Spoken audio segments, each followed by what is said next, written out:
આય ભગા આય. માર કાકી એવડી મોટી લાઈજ કાઢીને કેમ ફરે હે કાકા? લા એ અત્યારે હાઈતમ માથે તું ક્યાં યાદ કરે છે યાર? આવી વાતો હાઈતમ માથે ન કરવાની હોય. એમાં એ લાઈજ કાઢીને ફરે છે ને એનું એક કારણ છે. મોઢું દેખાડ્યા જેવું કોઈને છે નહીં.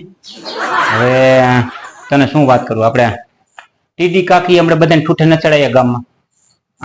આ નખરિયા ને એ કે જો આમ આમ આમ આમ આમ આમ આમ આમ કરીને એટલે કે માથાના વાળથી વધે તો તાર કાકી આમ આમ આમ આમ આમ વાજા 1-2 મહિનાથી ચાલુ કર્યું છે. તો હવે વાળ તો વધ્યા છે પણ હવે લાઈટ કાઢીને ફરે છે. હવે એટલામાં તું સમજી જા ને ભાઈ.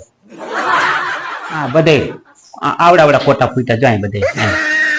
હવે એ ઉંમરે હવે આ ઉંમરે બ્યુટી પાર્લરમાં જવાય નહીં, ભૂંડા લાગી એટલે લાઈટ કાઢીને ફરે છે. હવે આ હાય તમારે કઈ સતું કરતો નહીં.